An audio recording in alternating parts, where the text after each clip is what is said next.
ça va. La salle se remplit lentement. Ce soir, tout ça, c'est aussi dans l'idée qu'on va essayer de plus en plus travailler sur une échelle que peut-être nous, les architectes, n'ont pas l'habitude. Vous, les paysagistes, de plus en plus. Je crois, en tout cas, la tendance actuelle, c'est que les paysagistes sont devenus presque les urbanistes aujourd'hui pour les questions de grands territoires. Et on verra sûrement ce soir aussi quelques projets de ton agence, donc l'agence, et qui travaille sur cette thématique du grand territoire. Mais on verra aussi, je pense, des projets à peut-être une taille ou une sorte de dimension plus proche de l'architecture, ou le rapport entre bâtiment et aménagement extérieur. Donc on est très intéressé aussi à ce que tu nous présentes ce soir, et peut-être il y aura même des projets pour nous qui sont nouveaux. Moi je connais assez bien un peu ta philosophie et aussi ton enseignement à Karlsruhe, et ça m'a toujours fasciné, la façon d'approcher le territoire. Et je pense pour les étudiants ce soir, surtout pour les master 1 qui sont parmi nous, ça va être très intéressant parce qu'on a déjà eu aujourd'hui une journée paysage et territoire avec un collègue à toi, avec Eric Berlin. Eric Berlin, voilà, oui, bien sûr. Donc, qui était intervenu ce matin dans l'atelier du master de ma collègue Anne Jorgiburi. D'accord. Je te laisse la parole. Très bien. Et merci d'être venu. Et, merci de l'invitation. Et merci d'inaugurer ce cycle Master franco-allemand, conférence aller-retour Strasbourg-Karlsruhe. D'accord. Merci. Merci à vous. Alors, il faut que je monte, si j'ai bien compris. Donc voilà, on va parler donc de territoire et de territoire en mouvement. C'est toujours peut-être une difficulté pour des architectes, peut-être pour des urbanistes de parler de territoire, mais aussi pour des paysagistes, bien sûr. Donc comment aborder les différentes échelles, donc les petites, les moyennes, mais aussi les très grandes échelles. Et quelle philosophie développer dans ces nouveaux territoires. Quand on dit territoire en mouvement, c'est bien sûr qu'on est tous bien conscients des changements climatiques ou des différents mouvements en cours, écologiques, qui animent notre planète et auxquels nous devons réagir. Pas uniquement sous forme de protection, je dirais, passive, mais aussi en utilisant finalement ces nouvelles conditions comme un potentiel. Alors, on se pose la question, est-ce que tout ça est bien nouveau? Est-ce qu'aborder le territoire de manière ample, est-ce que c'est complètement contemporain de nos jours et puis on n'en a jamais fait avant? Non. Quand on regarde le plan des Tuileries repensé par Le Nôtre, André Le Nôtre, donc les Tuileries existaient déjà, bien sûr, quand Le Nôtre est né. Son père gérait d'ailleurs le jardin des Tuileries, était jardinier au jardin des Tuileries, donc il est né dans cet espace. On lui demande quand même donc de retravailler à nouveau cet espace. Et d'un jardin finalement avec des limites très claires, enclos, bien sûr à la française, avec ses différents axes, il pense tout à coup à déployer le jardin. Il déploie cette géométrie sur le site. Il travaille un peu mieux le rapport à la Seine. On est en tangence avec la Seine ici. On la côtoie de manière très intéressante avec cette nouvelle terrasse qu'il crée et qui domine la Seine en balcon. Et puis aussi ce grand axe, cette allée finalement qui déploie sur le territoire jusqu'à la colline de Chaillot, là-bas, tout en haut, qui était bien sûr la campagne. Et puis cette grande allée est aujourd'hui, bien sûr, c'est ce qu'on nomme les Champs-Élysées, qui est l'icône de Paris, une avenue avec où trône tout en haut un arc de triomphe. Mais finalement, le geste était là, et le fait d'avoir ce déploiement d'allées plantées sur le territoire, c'est un peu ce qui fonde l'urbanisme parisien, en tout cas aujourd'hui, quand on parle de Haussmann, d'Alphand. Nous avons ces avenues, ces boulevards plantés qui structurent la ville. Donc on a bien là une sorte de prémisse de la ville par le paysage et à relativement grande échelle. Et un travail aussi sur l'horizon. Un autre exemple, où nous ne sommes pas cette fois-ci dans le dans les jardins à la française. C'est un exemple américain avec Frederick Law Olmsted. Je vais juste essayer d'abaisser un peu le micro. Je ne sais pas si on m'entend aussi bien, mais peut-être que ça fait moins d'effet. Un autre exemple, aux États-Unis, Frederick Law Olmsted, qui crée Central Park, qui déploie des stratégies sur la géographie. Lui aussi s'intéresse à la géographie, peut-être différemment que André Le Nôtre. Lui, il part de la géographie pratiquement. André Le Nôtre partait d'une trame, d'une géométrie qu'il déployait à l'infini. Lui, il connaît, il voit bien l'extension urbaine intensive des villes américaines et il va repérer, donc il anticipe le développement des villes, il va repérer les éléments géographiques autour des noyaux urbains, à l'extérieur des noyaux urbains, et il propose au maire, donc il a eu à peu près 1000 contrats, en tout cas son bureau, le bureau Olmsted a eu à peu près 1000 projets sur les États-Unis, donc lui, ses frères, pas lui tout seul, mais bon quand même, le bureau Olmsted. Et il leur propose donc d'anticiper le développement de la ville et de créer tout de suite des parcs qui ensuite accueillent la ville. Donc là, il le fait sur des rivières, comme ici à Boston, le long de la Charles River. Il le fait d'une manière un petit peu, on pourrait dire, non pas à la française, mais à l'anglaise, puisqu'il est allé, il s'est déplacé en Europe, il a fait un voyage jusqu'en Europe, il a regardé ces jardins anglais et il propage ce style anglais un petit peu partout. Donc il est inventif sur le plan urbain, il ne l'est pas tellement sur la forme. Et d'ailleurs, Le Nôtre non plus n'est pas un inventeur de forme, il n'invente pas un style, il reprend plus ou moins les jardins à l'italienne, finalement, qu'il est allé voir en Italie, à Rome et ailleurs, à Florence. Lui, donc, développe sur de grands territoires, à une échelle encore jamais vue, des jardins qu'on pourrait dire à l'anglaise, des parcs à l'anglaise.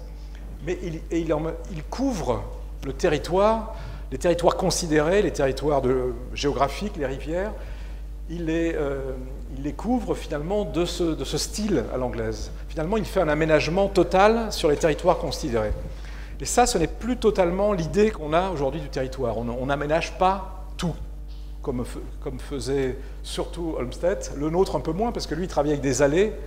Les allées peuvent laisser le territoire de part et d'autre intouché et déploient leur géométrie. Lui, il s'intéressait à un territoire et il aménageait absolument l'ensemble. Ensuite, la ville arrivait de part et d'autre. Aujourd'hui, après les exemples de la Roure, de Hampshire Park, on a une autre idée du paysage et on se dit que les paysages peuvent aussi rester en grande partie. On n'a pas besoin de tout recouvrir, de tout aménager, de tout paysager. On peut travailler avec l'existant, on a des parties naturelles, on n'est pas obligé de recréer un semblant de nature, on n'est pas obligé de singer, de mimer la nature et de tout artificialiser. On peut travailler avec l'existant, la campagne, travailler avec des morceaux de campagne, avec des morceaux de nature, avec les fleuves, et on peut aussi travailler avec un système de circulation qui s'implante dans le paysage en aménageant certaines parties, mais pas forcément en aménageant tout. C'est peut-être ce qui est nouveau avec le travail des Allemands depuis IBA Hampshire Park, par exemple, dans la Roue. Alors le territoire, on en a parlé au départ, il est en mouvement. Nous avons ces éléments qui sont en mouvement, nous avons le vent, nous avons le vent qui pousse les marées, l'érosion, les sols qui sont érodés, on voit ici le sable qui est en mouvement. On a quand même, c'est pour ça que cette photo me plaît, c'est qu'on a quand même une petite île au centre avec une maison, donc c'est l'idée d'un territoire habité et qu'il faut essayer de survivre dans ce contexte en mouvement. Et encore une fois, il n'y a pas si longtemps, on pensait que le contexte était statique. On parlait même, quand on parlait de paysage, on parlait de vide. Donc quand soit on construisait, donc tout ce qui était bâti, c'était la ville, et tout ce qui n'était pas bâti, c'était le vide. Maintenant, avec finalement, merci, l'environnement ou l'écologie, ça nous fait prendre conscience que le contexte bouge, que la géographie, bien sûr, elle bouge lentement, il y a des mouvements lents, des mouvements plus rapides, il y a des tsunamis, mais je n'ai pas une vision catastrophiste des choses. C'est juste que comment prendre en compte ces mouvements et comment jouer avec ces mouvements, comment les prévoir, les anticiper, et comment cela peut-il nous stimuler quand on fait des projets. Et alors, l'autre type de mouvement, finalement, c'est une stratification lente des sols qu'on observe dans nos villes, qu'on observe aussi dans le paysage, avec ce champ au Danemark où le paysan, un jour, en ayant assez de voir cette bande sèche au milieu de son champ, un jour décide de faire un trou et il découvre que c'était en fait un chenal viking, donc qui date de l'époque des Vikings, qui amenait les villageois vikings, donc les guerriers, depuis leur village retiré à l'intérieur des terres jusqu'au fjord. Et donc ce chenal fonctionne à merveille encore aujourd'hui. Il y a une différence de sous-sol dans son champ, donc entre la partie chenal et les deux autres parties, ce qui fait que dès qu'il pleut, l'eau s'infiltre, il y a une porosité parfaite, et l'eau, s'en va très rapidement, et ne sert pas d'éléments nutritifs et ne crée pas une humidité pour les plantes au cœur de son champ. Donc c'est l'idée que finalement nous ne sommes pas ici en présence de layers, comme on dirait, donc de couches indépendantes les unes des autres, mais nous sommes bien en présence de strates qui sont interconnectées par des éléments mouvants qui sont par exemple bien sûr l'air, mais surtout l'eau. C'est ce que nous voyons le plus, que nous pouvons le plus maîtriser, ou en tout cas que nous essayons de travailler avec, de conditionner, d'orienter. Et cette eau joue aussi parfois dans d'autres contextes, comme ici où on a un champ qui laisse apparaître comme des craquelures au milieu du champ. Ces craquelures sont réelles, mais celles que nous voyons sont juste un effet secondaire. Les craquelures réelles sont là encore en sous-face. Il s'agit ici d'un glacier, encore une fois au Danemark, un glacier qui a été recouvert petit à petit par des terres et des sédiments, qui fait qu'on a pu développer des cultures, mais le glacier est toujours ici sous-jacent, il est dessous, et ces craquelures dans le sol, dans le sous-sol, provoquent une humidité différente du sol, ce qui fait qu'au niveau quand on se promène dans les champs, on a l'impression que ces craquelures, nous les voyons pratiquement par transparence, comme si on voyait une radiographie du territoire. Ce même effet, nous pouvons, avec peut-être des causes différentes, nous le percevons aussi dans les champs pour des traces historiques, comme ici, nous voyons ces traces d'une ancienne construction au milieu de ce champ, certainement perceptible uniquement quand on est en l'air et pas quand on est au sol. Donc on a cette stratification des territoires qui existe, qui est là, qui est partout, qui est en ville, qui est à la campagne, qui est dans les zones géographiques. Et pourquoi ne pas utiliser ces différents niveaux, même qu'ils soient visibles ou non, dans nos projets, puisque nous parlons tous, ce que nous avons en commun, c'est de parler d'identité des lieux, et nous cherchons à positionner cette identité, nous cherchons à la développer et à construire de nouveaux projets à partir de cette identité. Donc cette identité, elle est stratifiée. Pourquoi ne pas l'utiliser? Pourquoi ne pas utiliser ces différentes strates? Donc, à partir de là, nous parlons de paysages visibles et de paysages invisibles qu'il faut réactiver, qu'il faut stimuler, qu'il faut faire remonter un petit peu dans notre mémoire et à la surface, les rendre parfois visibles, en partie, les évoquer. Un tout petit projet, un premier projet qui était un parc en Allemagne, le parc Aqua Magica, qui était c'était pour la petite histoire, qui était une Landesgartenschau. C'était la première fois que nous étions appelés en Allemagne à créer un parc avec une tradition d'exposition de jardins et autres. Et la question que nous nous sommes d'abord posée, avant toutes les histoires d'exposition, c'était quelle est la spécificité des lieux et qu'y a-t-il dans ce sol, dans ce sous-sol, qu'y a-t-il dans ce contexte, quelles sont les contraintes édaphiques, les contraintes liées à la terre, liées au sol et au sous-sol. Donc ces contraintes édaphiques sont claires, elles sont dans le nom de la ville, Bad Oeynhausen. C'est une ville liée au bain, bien sûr, c'est une ville de cure, et l'eau de cure arrive par le sous-sol, et elle est ensuite pompée dans les établissements. Donc nous avons imaginé qu'il y avait une carte souterraine. On s'est demandé s'il n'y avait pas une carte souterraine de cette eau, est-ce qu'il n'y aurait pas un paysage souterrain invisible, mais finalement qui fonde toute l'économie de cette ville. On a travaillé avec un hydrogéologue qui nous a montré que finalement il y avait des sortes de failles souterraines qui sont en gros ces deux grandes parallèles ici, deux failles à travers lesquelles l'eau arrive et elle est ensuite pompée dans les différents établissements. D'où l'idée d'amorcer tout un projet à la fois de parc et un projet urbain le long d'une de ces diagonales, une de ces fractures invisibles, celle-ci, qui traverse le centre-ville, qui passe par la gare d'ailleurs, qui est absolument invisible, mais tout à coup, si on trace cette diagonale sur un plan, on s'aperçoit que toutes les cliniques, tous les thermes de la ville sont accrochés finalement à cette diagonale virtuelle, abstraite, mais finalement bien réelle et concrète en dessous, abstraite au-dessus, concrète en dessous. Ah. Voilà. Donc voilà, on a prolongé cette ligne.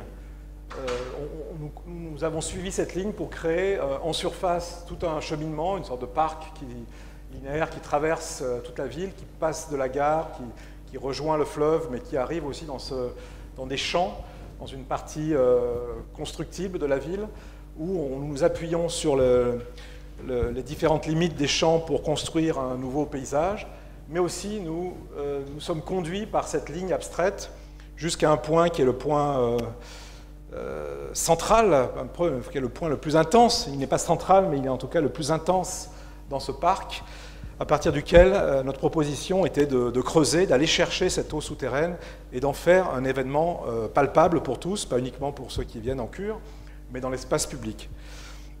C'est ce que nous avons fait, donc par palier, aller chercher cette eau par une sorte de puits qui traverse les différentes strates, qui va chercher l'eau et qui la ramène petit à petit à la surface, avec bien sûr des gens qui attendent, parce qu'il y a tout un travail où l'eau elle est aussi gérée. Il y a tout un système informatique qui permet d'accentuer les effets de l'eau et de gérer dans le temps toute une succession d'événements liés à cette eau thermale qui réapparaît. Donc, des personnes attendent, des personnes descendent dans un premier palier, vous l'avez vu en coupe tout à l'heure, c'est un premier palier qui est à moins 4 ou 5 mètres, et puis d'autres personnes commencent à descendre dans ce trou vertical d'une vingtaine de mètres, jusqu'à la partie basse où on a une eau tiède qui bouillonne et qui de temps en temps, on l'aide par un système, tout à fait technique finalement de fontainerie qui n'est pas très différent des autres, mais on a un effet geyser finalement récurrent qui arrive par intermittence avec du brouillard au départ, ensuite un effet geyser qui monte sur une vingtaine de mètres, ce qui fait que les gens se protègent un petit peu, on les voit, ils se mettent quelques impairs pour descendre, ils ont très peur quand ils sont en bas. Là où il faut le plus avoir peur, c'est quand on est en haut, au contraire, quand le vent souffle et qu'on peut avoir tout simplement une bonne douche par le geyser. Donc voilà, le geyser qui arrive jusqu'en partie haute. Donc là, c'était surtout l'idée de faire prendre conscience à tous les habitants, les visiteurs de Badenhausen, qu'il y a cette force qui existe, cette eau qui draine toute la ville, qui fonde l'économie de la ville, mais qui aussi peut créer des événements dans ce parc qui est à la jointure entre Badenhausen et la ville juste à côté, Löhne, pour créer une sorte d'intercommunalité. Donc nous sommes déjà dans une première intercommunalité grâce au paysage, grâce au parc, où nous avions 2 maîtres d'ouvrage. Un autre projet, j'ai eu l'occasion récemment d'en parler ici, j'espère que ce n'est pas exactement le même public aujourd'hui. C'était un projet justement, non pas uniquement intercommunal, mais aussi transnational, entre l'Allemagne, la Hollande et la Belgique. C'était un concours au départ, où on posait à des équipes pluridisciplinaires la question de développer la trinationalité, au droit de la frontière, ou du croisement des frontières entre ces trois pays, comment marquer de manière artistique, urbaine, paysagère, ou selon nos différentes professions ou inspirations, comment essayer de fonder une trinationalité, comment être à l'origine d'une région qui se veut trinationale, qui espère un avenir meilleur, puisque aujourd'hui c'est une région, que ce soit en Allemagne, en Hollande ou en Belgique, qui a vécu de la mine, avec l'industrie minière pendant un siècle, et qui aujourd'hui a vu toutes ces mines fermées et qui se pose la question de son devenir. Et ça, que l'on soit dans un pays ou dans un autre, on partage finalement le même problème économique. Alors nous sommes dans une Europe des métropoles, une Europe où on voit que Paris semble un petit peu isolé, là en partie basse dans notre grand territoire français, et puis on a sur tout ce que certains dénomment la banane bleue, on a un peu on part de Londres là, et on a dans la Ruhr et la Hollande et la Belgique, on a toute une intensité beaucoup plus importante que sur le territoire français d'ailleurs, européenne.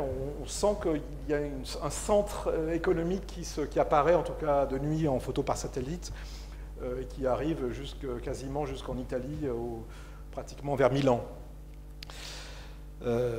Et la question était bien de trouver un argument de développement, en tout cas une identité, là encore, avant de comprendre comment il est possible de développer le territoire.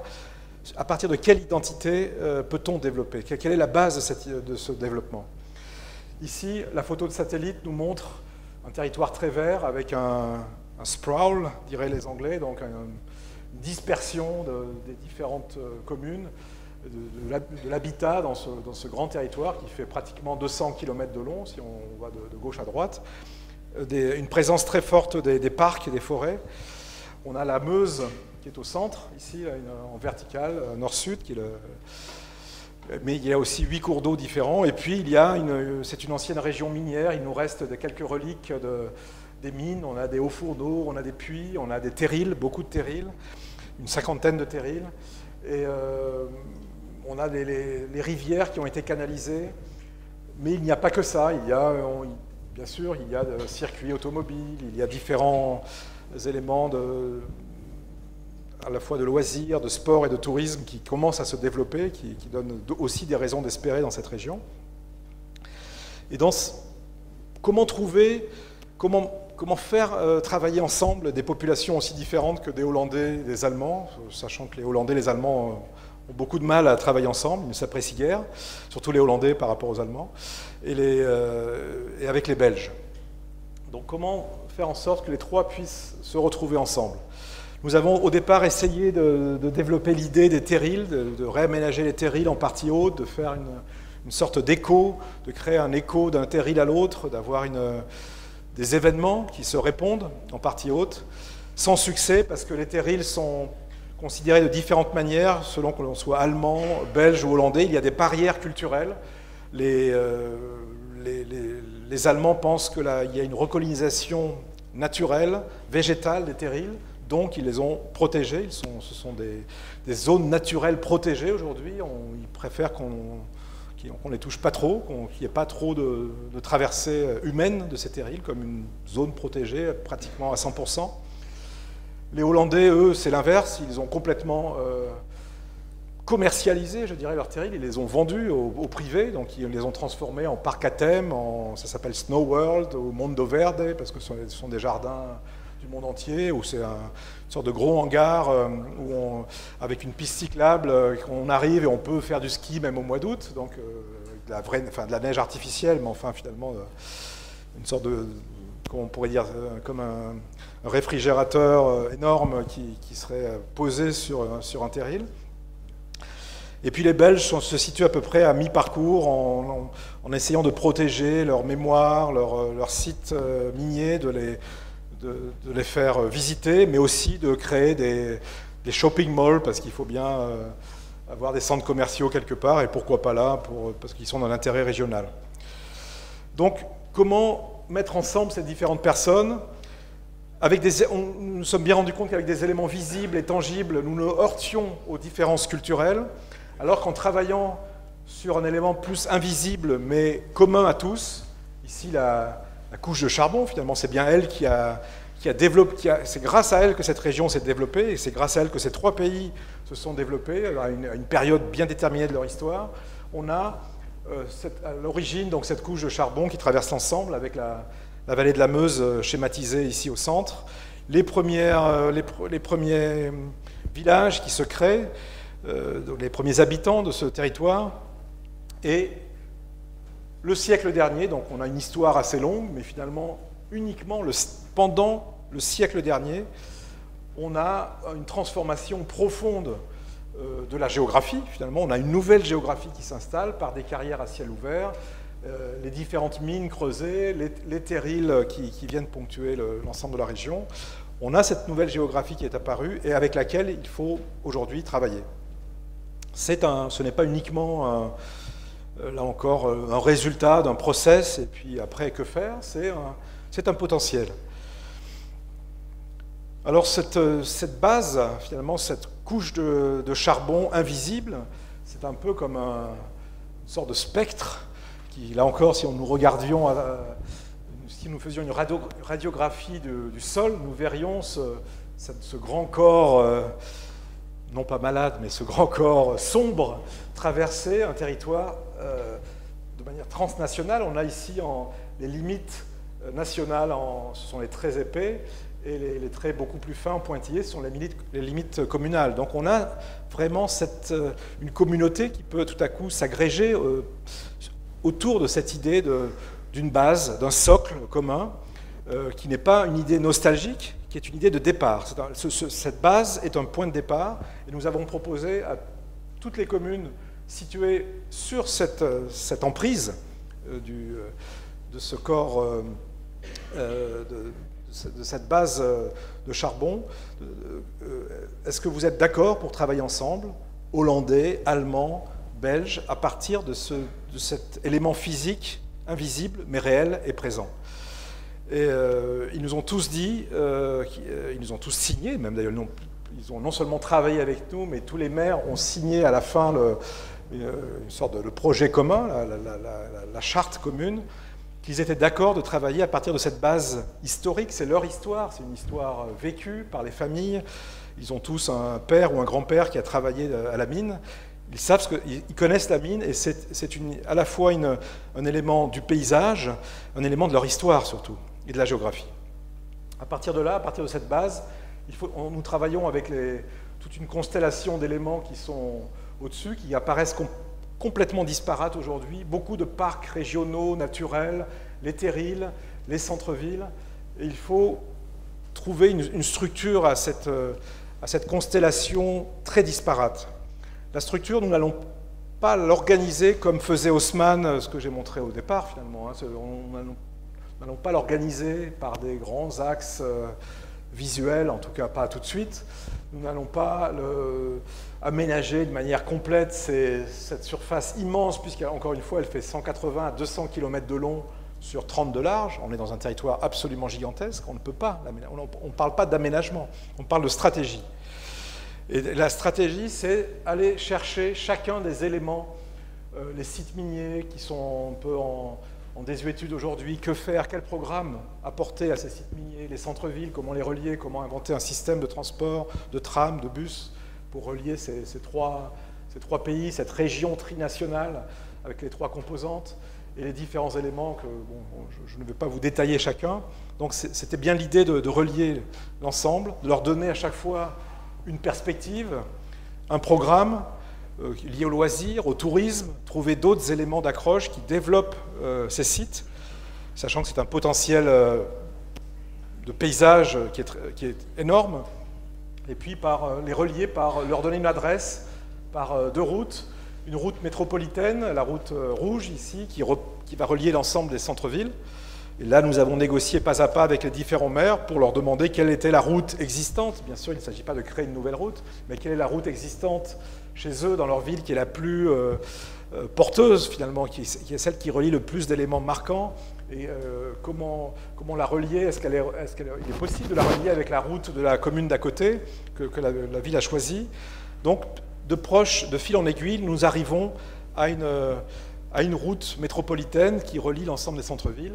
De même pour la route verte, qui est une route qui est plutôt une piste cyclable, qui longe les différents fleuves, enfin les différentes rivières plutôt que fleuves, et où il faut parfois simplement aménager le chaînon manquant, le petit segment qui nous manque pour créer une continuité. Donc nous avons là deux lignes fédératrices qui vont agréger cette constellation de composantes pour créer non pas un urbanisme, mais une sorte d'ADN urbain en gestation, en process, et qu'il faut ensuite développer.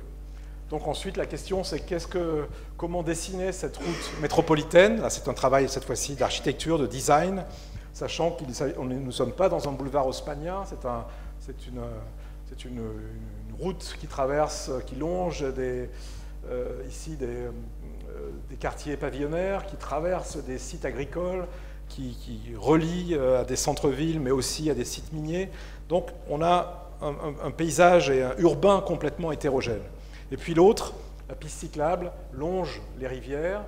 À chaque fois que nous allons arriver à un parc régional existant, un parc naturel, encore une fois, ils sont nombreux. La proposition ici, c'est de marquer l'entrée, d'avoir une structure qui apparaît, qui nous permette de monter sur une tour d'observation pour donner envie aussi de parcourir ce site qui, à l'exception des terrils, est très plat finalement, donc on a peu de points hauts, à l'exception des terrils. Donc nous apportons ces nouveaux points hauts pour donner envie d'aller plus avant dans ces grands parcs régionaux. Et puis il y a il y a très peu de terrils où nous pouvons vraiment intervenir. Comme je l'ai dit, ils sont déjà vendus en Hollande ou ils sont protégés en Allemagne, mais certains sont encore disponibles pour du loisir, pour des sports. Voici, à la fin de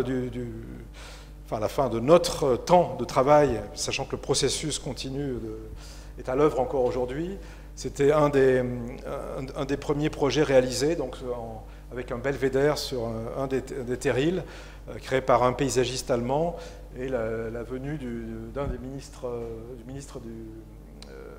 qui arrive de Berlin en chemise blanche pour inaugurer cet élément, un des premiers projets de cette métropole verte, puisque c'est ainsi que nous l'avons nommé, au regard de cette photo satellite où nous voyons que du vert. Et maintenant, donc, le projet continue, porté par la ville de Aix-la-Chapelle, et avec un directeur hollandais. Donc ici, c'est la démarche. La démarche, au départ, était unilatérale côté allemand. Ils ont proposé aux Hollandais de travailler avec eux et ont intégré dans leur structure des Hollandais et des Belges. Et puis, donc nous étions dans un grand territoire, nous étions dans les territoires invisibles que nous essayons de faire émerger, de faire participer de la vie de la cité. Et puis, il y a des paysages symbiotiques.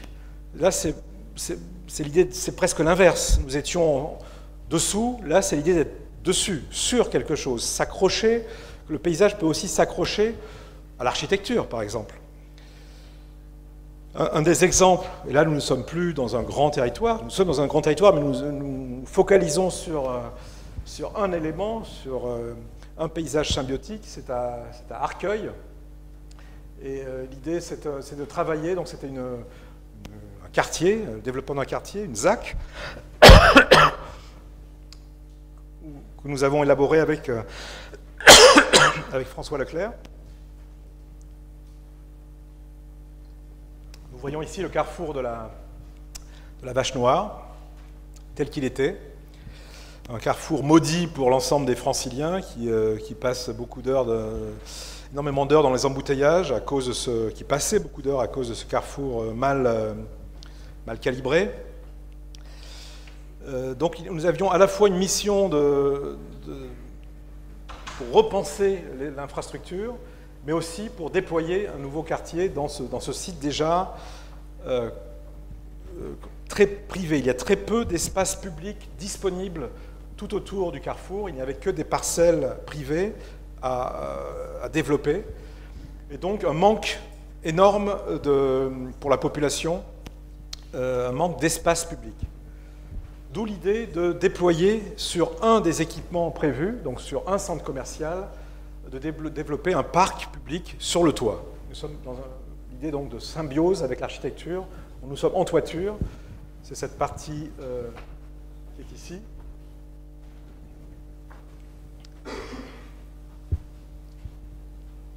Et donc on a ce centre commercial avec des étages de parking, la partie purement commerçante, et un travail sur le toit avec les émergences qui sont empaquetées par l'idée de jardins verticaux. On a cette toiture qui se déploie, qui n'est pas horizontale, qui est plissée. On a travaillé la toiture avec les architectes pour arriver sur un promontoire, une pointe qui domine ce fameux carrefour de la Vache Noire dont on parlait tout à l'heure. On a ce travail de parc ici qui est complètement accessible depuis les environs, depuis la ville d'Arcueil, depuis les trottoirs. Il n'est pas directement accessible par le centre commercial. Donc ça, c'est cette partie publique. Réalisé, le support est bien sûr privé. Ils ont réalisé, il est financé par le privé aussi, mais il est géré, entretenu par le public, ce parc. Voilà, nous élevons jusqu'à ce point haut qui regarde le carrefour réaménagé avec une place centrale finalement, avec quand même c'est un carrefour avec des feux qui permet aux piétons, et c'est rare de traverser par le centre du carrefour, même s'il y a beaucoup de circulation, il y a aussi les flux piétons qui sont intégrés complètement. Et puis il y a l'entrée de ce centre commercial avec le départ du parc que nous voyons ici en partie haute. Un autre exemple, qui est un travail avec Jacques Ferrier à Shanghai, sur ce grand site, ce grand no man's land de départ, le long de ce fleuve très très large, où chaque pays devait construire un pavillon, une idée qu'il se fait de la construction et du paysage. Donc ici, nous étions très proches du fleuve et très proches aussi d'un paysage en vis-à-vis urbain intéressant. Donc nous passons d'un no man's land à l'origine jusqu'à une surdensité qui est apparue le long du fleuve. Donc une fois construite en l'espace de 2 ans l'ensemble du site, on a ici cette densité de Shanghai. Et puis l'idée de Jacques Ferrier, finalement, de faire quelque chose, disait-il, à la française, c'est-à-dire très froid de l'extérieur, un pavillon qui soit un peu, oui, assez neutre et froid de l'extérieur, et chaud, plus chaleureux à l'intérieur. Donc voilà la structure dite froide externe, et la partie plus enveloppante, paysage interne, donc qui commence sur les toitures et qui tombe sur les différentes façades du pavillon jusqu'en partie basse, avec une place basse minérale inondable. Donc le jour de l'exposition, ils ne l'ont pas inondé, même si ça marchait très bien, mais ils ont préféré, par mesure de sécurité, par peur peut-être, ne pas avoir ce jeu d'eau et de passage piétonnier, de circulation piétonne. Donc voici les différentes idées de ces sortes de haies. Là, nous sommes presque dans l'idée d'un jardin à la française, de haies taillées, de buis. C'est la plante utilisée majoritairement sur un travail de paysage, et d'ailleurs un Buxus chinensis, c'est-à-dire un buis chinois. Donc l'idée d'avoir aussi en partie haute cette vue sur l'ensemble du skyline urbain. Et voilà la réalisation avec les terrasses hautes, avec le restaurant et cafétéria en partie haute, bien sûr. Donc l'ensemble du pavillon étant le lieu d'une sorte de rampe qui se déroule à l'intérieur et qui arrive jusqu'en partie supérieure.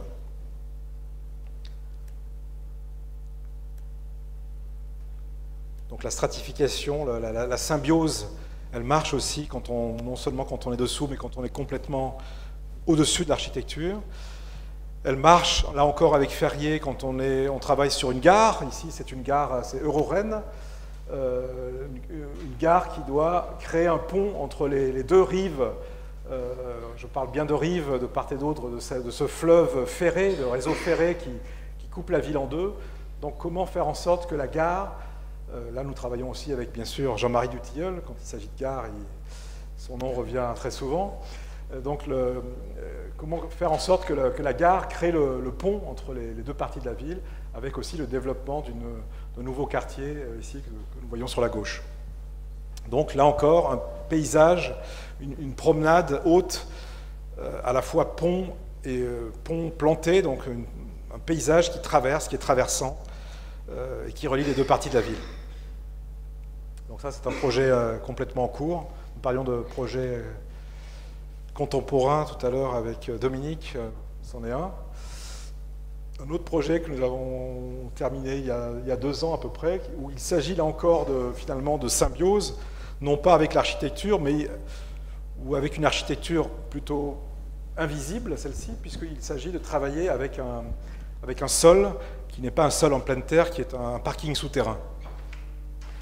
Et là, c'était un travail à Duisbourg, où ce que nous voyons en fond de perspective, c'est l'opéra. Mais au ras de l'opéra, quand on sort ou quand on entre à l'opéra, il faut traverser cette grande voie rapide qui traversait la ville. Et il y a eu, là encore, tout un travail à la fois sur le trafic, sur la circulation et sur l'espace public. Comment transformer cette voie rapide coupant le centre-ville en zone 30, finalement, comment ralentir la vitesse des voitures et faire en sorte de déployer tout un espace public qui relie l'opéra au centre commerçant de la ville par une continuité à la fois de place et de paysage. Donc on a ici ces entrées vers le parking souterrain au premier plan, donc qui crée des trous sur ce grand espace linéaire avec en fond de perspective l'opéra. Et puis voilà le même site à peu près, pas tout à fait le même cadrage visuel, mais en gros nous comprenons bien comment nous traitons la chose, avec une nouvelle, comment il est réalisé aujourd'hui, avec une continuité de sol parfaite qui traverse la rue au point de presque d'effacer l'effet routier que la rue avait à l'époque, avec bien sûr protégés par des feux, l'opéra au fond. Le fait que nous sommes sur un parking souterrain et qu'il faut là encore ajouter de la terre pour créer du paysage, nous avons préféré en faire un élément de projet, c'est-à-dire que ces champs qui sont déployés sur cette grande place arrivent en surépaisseur. Et quitte à travailler en surépaisseur, autant mettre l'accent sur les bords de cette surépaisseur. C'est ce que nous avons fait en travaillant donc finement, en maquette 1 pour 1, en travaillant à l'agence, notre agence de Karlsruhe, en travaillant donc à la fois la nature de ce bord, qui est en métal bien sûr, les assises qui sont en corian, qui sont comme des feuilles de corian qui viennent envelopper le bord de ces différents champs déployés sur le site. Voilà, donc mais aussi en travaillant l'éclairage, c'est la ligne que vous voyez au sol ici qui file, parce que l'idée c'était que cette grande place doit être finalement assez peu éclairée, et l'éclairage doit provenir presque essentiellement de ces bords, qui donnent l'idée que de nuit, ces champs deviennent un petit peu comme un tapis volant. On a l'impression qu'ils se décollent du sol par un effet de lumière. Donc, on en profite de ces assises en corian, mais on profite aussi de ces champs, nous sommes en centre-ville, mais nous avons l'occasion, nous avons le droit, pas le devoir bien sûr, mais nous avons l'occasion de profiter, de s'allonger sur ces grandes surfaces qui sont directement en centre-ville. Le fait qu'elles soient décollées du sol, ça évite que les cycles les traversent à toute allure et rôdent et faire en sorte que le gazon soit petit à petit pelé. Donc ici, le gazon est protégé par les bords. Il offre tout un tas de supports aux usages. bien sûr, ces champs intègrent les parties, les entrées en parking souterrain. Et puis, il y a le travail sur la surface dure, sur cette place. Finalement, c'est quand même une grande place qui relie deux pôles, à la fois d'un côté culturel, de l'autre commerçant. Et cette place, elle est, de manière assez classique, animée par cette eau qui arrive du dessous. Il y a toute une salle souterraine, des machines avec une fontainerie qui est en sous-face. Et puis, ces éléments qui viennent animer la surface et donnent parfois envie de jouer avec cet élément en mouvement. Et puis la nuit, on a voilà, cette place, cette grande place, très peu éclairée, et cet effet de tapis volant qui apparaît au centre-ville de Duisbourg, où ils ont décidé, donc c'était en même temps que la place, de créer une bâtisse qui ne nous plaît pas beaucoup, c'est ce que nous voyons ici sur la droite, qui est un casino. Mais quand nous sommes dans la Ruhr, donc nous avons évoqué tout à l'heure les difficultés des régions minières et la difficulté de se relancer, ils ont eu l'idée là d'implanter dans la Ruhr un casino et de faire en sorte qu'il y ait un élément, un équipement qui attire, qui soit attractif, avec des commerces, des restaurants aussi. Et donc cette place nocturne, elle vit avec cette animation aussi nocturne qui est nouvelle. Et voilà, il y a un nouveau dialogue, une nouvelle pulsion qui anime ce centre-ville de Duisbourg.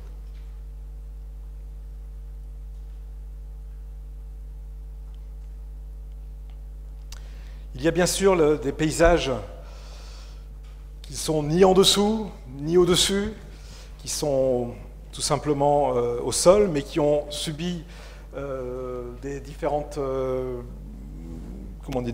non, parfois des catastrophes, mais en tout cas des contaminations, qui ont subi des usages industriels intenses qu'il faut aider à développer, à faire repartir. Ce sont des paysages résilients. Là encore, les Allemands, donc je parle beaucoup de l'Allemagne parce que finalement nous ne sommes pas si éloignés géographiquement de l'Allemagne ici, et puis c'est notre expérience finalement entre l'agence de Paris et l'agence Allemagne. Nous avons pas mal appris les 15 dernières années des exemples allemands, de leur manière de voir le territoire. Et cette idée du territoire, nous en profitons, nous en faisons profiter un petit peu la France aujourd'hui par les différents exemples de grandes études. Puisque en Allemagne, il est toujours possible aujourd'hui de développer de grandes idées sur le territoire, même s'il n'y a pas les financements prévus, programmés. Alors qu'en France, jusqu'à peut-être il y a 10 ans, et on ne lançait pas de grandes études s'il n'y avait pas le financement qui allait avec. Donc il y avait une sorte de liberté, un vent de liberté en Allemagne que nous n'avions pas en France. Aujourd'hui, c'est chose faite. La France lance des études sur les vallées de la Seine, les vallées de la Garonne, tout l'espace Garonne au travers de Toulouse. Et nous en verrons tout à l'heure un exemple. Donc ici, nous sommes dans un paysage résilient qui est à Essen, qui est la mine Zollverein, où il ne fallait pas faire grand-chose finalement. On a une architecture magnifique, une architecture industrielle, là encore, malheureusement, en France, en Lorraine, par exemple, on a beaucoup détruit de cette architecture industrielle. Ici, ils l'ont conservé, ils ont décidé de conserver leur architecture industrielle de Schupp et Kramer, qui correspond à une inspiration de fin de la période Bauhaus. Et on a ce territoire de 100 hectares, entouré finalement de quartiers d'habitation tout autour. Et puis un jour, on a décidé de clore la mine et il fallait enlever la clôture et faire en sorte que cette grande surface de 100 hectares soit donnée à la population comme un grand parc régional. Pour ce faire, il fallait aussi penser donc, non seulement le parc lui-même, mais les continuités existantes ou à créer avec les différents éléments, les forêts, les différentes pistes existantes, cyclables, ce qu'on appelle vulgairement les coulées vertes, même si ce mot me révulse souvent. Mais ce sont des éléments existants, importants, qui traversent la ville, des éléments de paysage.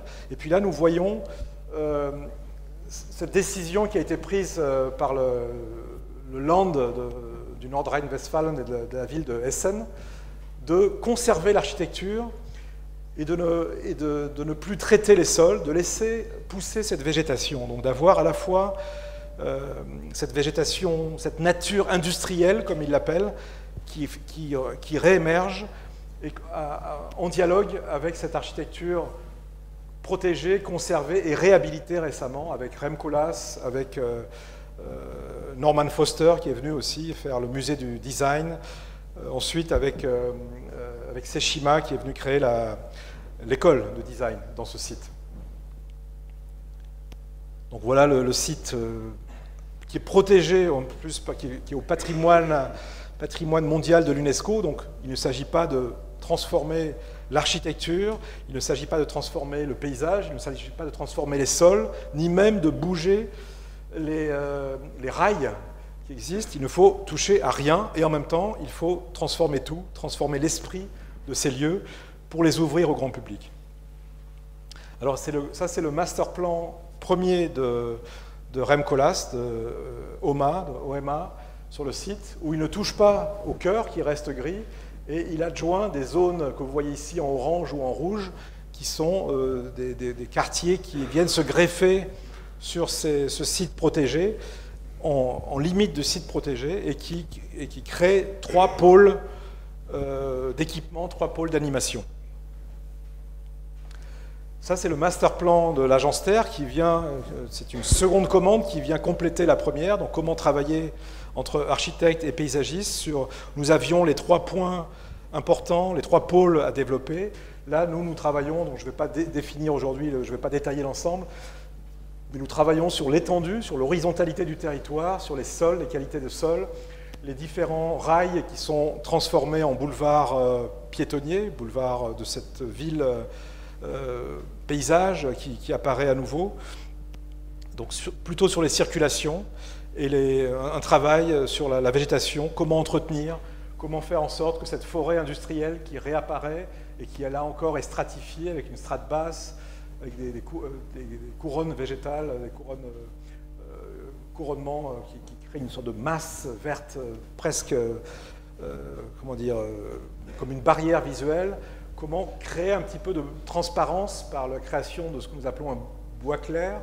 Le bois clair, c'est simplement un travail sur toute la strate du sous-bois, donc entretenir le sous-bois sans changer les arbres pour créer une transparence, ou alors dans d'autres parties du site, aider la végétation tout simplement à pousser sur des grandes emprises, souvent géométriques, dessinés, comme si c'était des jardins vraiment en mouvement cette fois-ci, que nous pouvons entretenir en les taillant tous les 2-3 ans, simplement. Donc voilà ce grand boulevard piétonnier qui traverse l'ensemble, c'est la partie jaune. La partie verte, c'est le fil, c'est là aussi une autre promenade, qui est une promenade circulaire qui délimite à la fois la zone protégée par l'UNESCO, le périmètre intouchable, mais en même temps qui est là aussi une promenade qui permet de relier l'ensemble des parties importantes du site. Voici la promenade qui traverse la forêt industrielle, les rails, et la place. Nous arrivons sur une des places, un de ces pôles d'animation. Ça, c'est le bâtiment réhabilité par Rem Koolhaas. Nous voyons ici les anciens ponts roulants qui traversent dans le ciel au-dessus des arbres, qui traversent la voie ici. Les ponts roulants ont aussi été réhabilités comme promenade piétonne. Donc on a ici, là encore, une stratification qui s'opère. Nous pouvons nous promener dans les bois, nous promener sur les places, mais aussi nous promener au-dessus des arbres, dans ces ponts roulants construits qui traversent l'ensemble du site.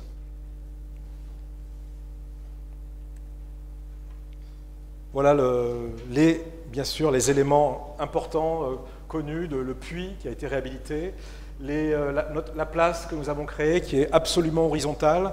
Il n'y a pas de rampe ici, il n'y a pas d'inclinaison pour récupérer l'eau de pluie. L'eau de pluie, elle traverse la place parce que la place est poreuse, ce qui nous permet d'avoir une sorte de plateau absolument parfait et de mettre en scène sans trop de jardinage, je dirais, sans trop de travail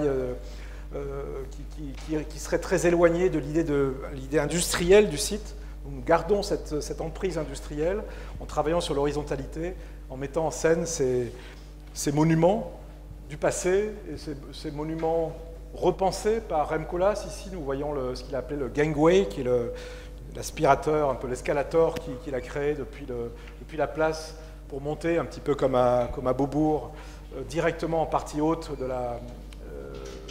du musée de la Roure, ou encore le nouveau bâtiment de Seshima, ici à droite, Sana. Donc voilà les différents, à la fois la place et ces ponts roulants qui partent de la place et qui traversent l'ensemble du site.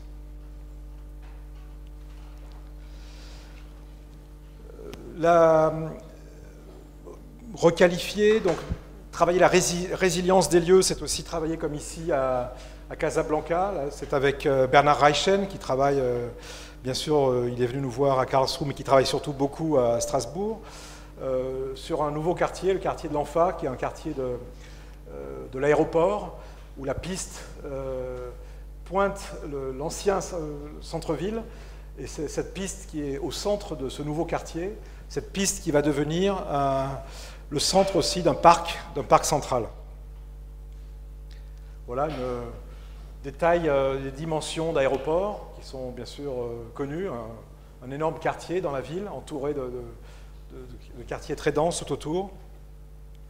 Et c'est l'idée donc de travailler les sols, donc de travailler la résilience des lieux. Donc un aéroport, c'est un lieu où on a essayé de stériliser pour éviter la prolifération végétale. Là, c'est un effet inverse. Nous essayons de casser les différents sols minéraux, de créer des brèches, créer des jardins frais, donc d'avoir tout un travail entre le sol et la végétation pour qu'elle puisse s'installer à nouveau, pour qu'elle puisse s'installer entre les différentes plateformes qui seront construites. Ces différentes plateformes blanches ici sont les futurs quartiers. Ça permet le phasage aussi du futur quartier. Et puis d'une plateforme à l'autre, nous voyons ces parties très plantées, très vertes, qui sont la structure végétale, la structure verte de ce futur quartier en devenir.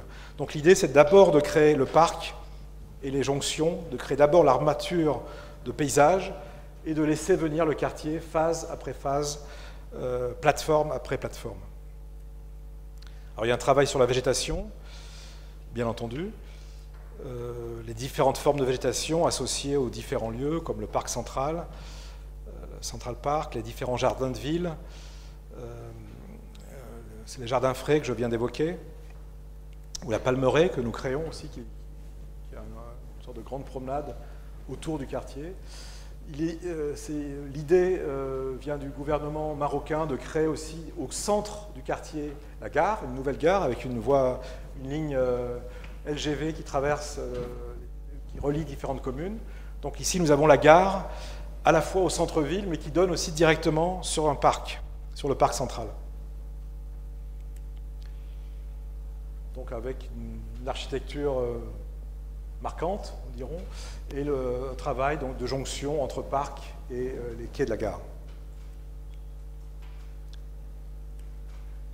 Voilà cette piste qui donne sur le minaret. Finalement, c'est un hasard, mais bon, on a cette orientation vers le minaret du centre ancien, du centre historique de la ville. On a le parc central qui garde en mémoire certains éléments de la piste, mais aussi qui déploie une nouvelle stratégie végétale, et les quartiers qui se déploient de part et d'autre de cette structure paysagère.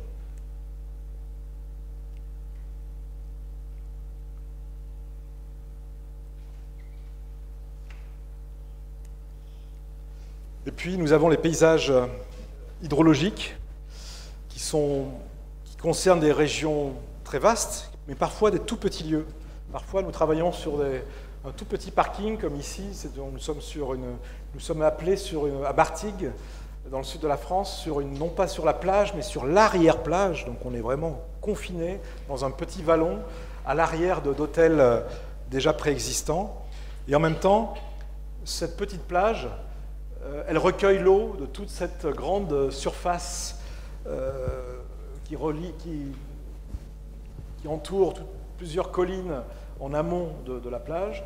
Donc cette plage concerne un territoire beaucoup plus vaste qu'elle-même. C'est ce qu'on appelle un bassin versant.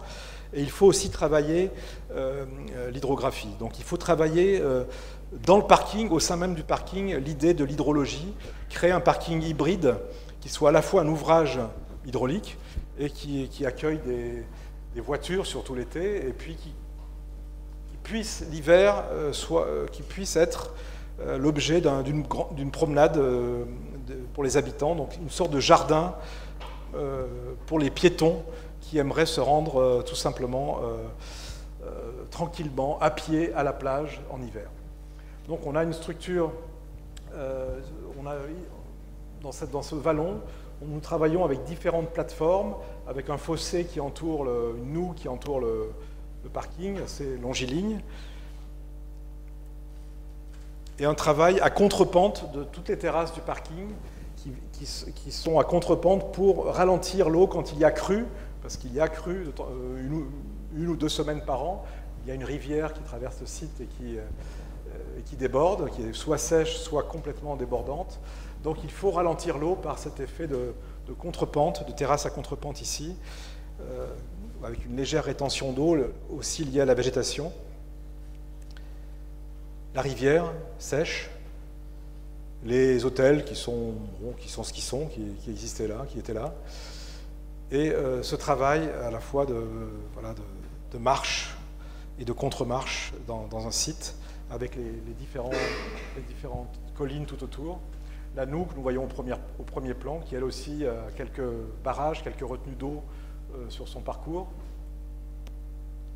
Mais comme je le disais au départ, ce parking, même quand il n'y a pas de voiture, doit pouvoir fonctionner.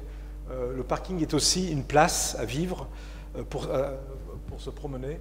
Et c'est ce qui est pensé ici. Donc ça veut dire un travail sur les matériaux, sur les plantations, non seulement sur la fonctionnalité en termes de place de stationnement ou hydraulique, mais aussi en termes de sensualité, tout simplement, en termes de matériaux vivants et inertes, comme les pierres en soutènement. Et puis, faire en sorte que les piétons puissent s'orienter jusqu'à la plage. Nous voyons ici, en ligne droite, nous avons les reflets des bleus de la Méditerranée. Et la dernière partie de ce parking, c'est un site qui est légèrement encaissé pour créer une rétention d'eau en cas de crue. Donc on a ici un grand terrain de jeu qui sert aussi de réservoir finalement, et avec des passerelles piétonnes qui traversent ce site et qui viennent rejoindre la plateforme des hôtels et la plage. Un exemple plus récent, c'est un travail sur l'eau, toujours, pour la ZAC de Boulogne-Billancourt. Donc nous sommes aux portes de Paris, le long de la Seine, sur ces différents grands sites où les grands parcs de la région parisienne sont accrochés, avec le parc de Saint-Cloud, le parc de Saint-Germain, de l'île Saint-Germain, le parc André Citroën, un peu plus loin. Ici, nous sommes sur le parc du Trapèze. Nous faisons face à l'île Séguin. Nous avons ici l'ensemble des terrains Renault qui ont depuis été... tout a été, bien sûr, tout a été détruit. Le site a été en grande partie reconstruit. Voilà, donc on a vous voyez ici le bois de Boulogne, l'île Séguin, et ce quartier qui s'articule avec les tours des années 70, avec les grands ensembles des années 70, et aussi qui vient déployer, donc qui vient redensifier la ville jusqu'à la Seine et jusqu'à l'île Séguin.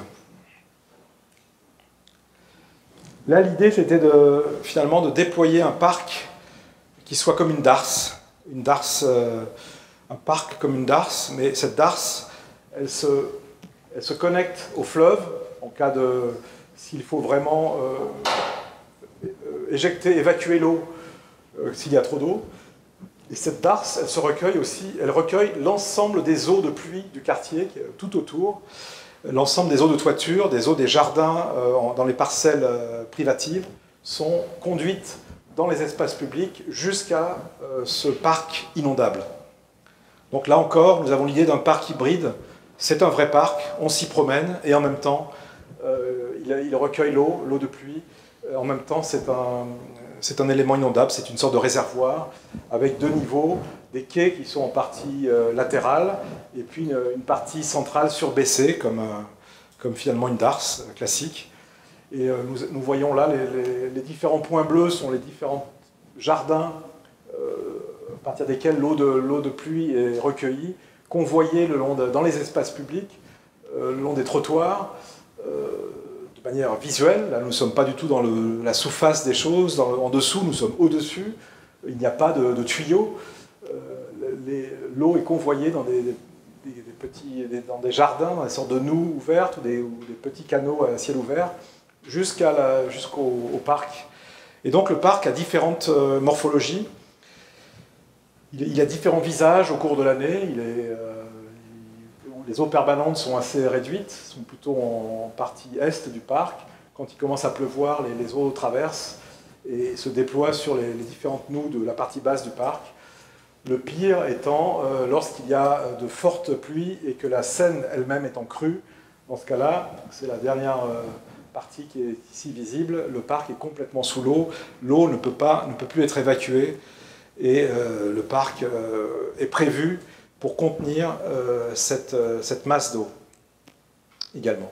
Donc ça c'était les perspectives de concours avec des promenades latérales, les quais, tout autour, qui enrobent cette partie surbaissée, ce parc. Le chantier, assez gigantesque, à la fois des constructions, des espaces de voirie, de la place et du parc. Ici, nous sommes dans le parc, en partie basse. Et les éléments qui apparaissent petit à petit.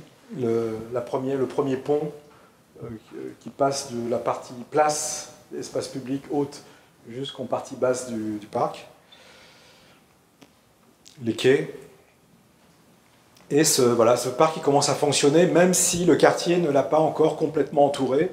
Nous percevons encore aujourd'hui les coteaux de Meudon et les constructions viennent l'entourer, viennent alimenter les eaux du parc. Le système hydraulique fonctionne déjà. Le parc fonctionne aussi en partie pour les piétons, on peut s'y promener. Jean Nouvel construit sa tour avec trois morceaux empilés les uns sur les autres. La tour est en construction, en bout de parc, qui crée un peu comme un appel de la perspective quand on le regarde dans le sens de la longueur. Les entrées avec des parties, donc d'un côté il y a un restaurant, de l'autre côté c'est la maison des gardiens qui est elle aussi comme accrochée à la fois au quai et en même temps en encorbellement sur l'eau. Et puis le fait que nous pouvons nous immerger complètement dans le parc quand nous sommes au centre, dans cette partie centrale, parfois inondable, surtout sur les bords, là nous sommes dans les parties les moins inondables de la partie basse. On peut s'immerger dans une végétation dense en centre-ville.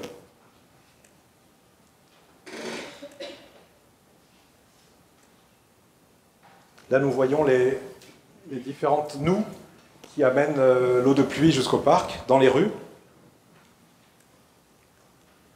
La tour de Nouvel qui est finalement construite, avec le dernier élément qui est plutôt de l'ordre de la serre, qui vient couronner l'ensemble du dispositif.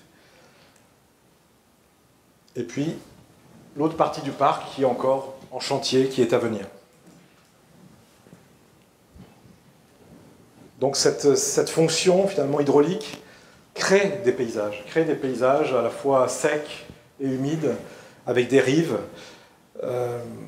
crée des situations de plages urbaines, de densité végétale aussi, où nous sommes à la fois en ville, mais on multiplie les limites, on multiplie les bords, on multiplie les ambiances, on crée finalement une mixité des usages. Un espace qui peut fonctionner de nuit, puisque nous pouvons nous promener tout autour aussi, le long des quais. Et puis cette idée de l'hydrologie, on nous demande parfois d'imaginer de grands espaces. On a presque fini la présentation ce soir. d'imaginer de grands espaces, comme ici, là, il y avait un concours suite au Grand Paris, à l'idée de déployer Paris jusqu'à la Seine, jusqu'à la mer, pardon, le long de la Seine. C'était l'idée d'Antoine Grumbach. Ils ont lancé un concours sur 70 km au sortir de Paris, de vallée de Seine. Donc comment, c'est un OIN, donc avec un EPA, un établissement public d'aménagement, qui gère ce travail, cette réflexion, en commun accord avec une cinquantaine de communes, de maires. Comment faire pour repenser, ou penser ensemble, le devenir de la vallée de la Seine. Alors nous ne sommes pas partis sur l'idée d'Antoine Grumbach de déployer Paris, finalement. Il montrait dans le Grand Paris, dans ses plans, qu'il a déroulé l'idée d'un plan de métro qui partirait de Paris et qui arriverait jusqu'à Rouen et au Havre. Nous n'avons pas l'idée de couvrir, finalement, cette vallée par une seule idée, un peu comme on parlait tout à l'heure au tout départ de Olmsted, qui avait l'idée qui déployait un parc avec un seul style sur l'ensemble. Ici, c'est plutôt l'idée de faire avec l'existant, faire avec ces différentes communes. Ces 50 communes ont toutes une identité différente. Il y a des lieux complètement variés, divers, qu'il faut mettre ensemble. Il faut à la fois penser l'ensemble et penser le particulier. Donc, nous voyons la Défense, les grands ensembles, mais aussi ces îles charmantes, ces bateaux, les rives. Mais bien sûr, l'industrie qui s'implante, les infrastructures qui se déploient sur cette vallée.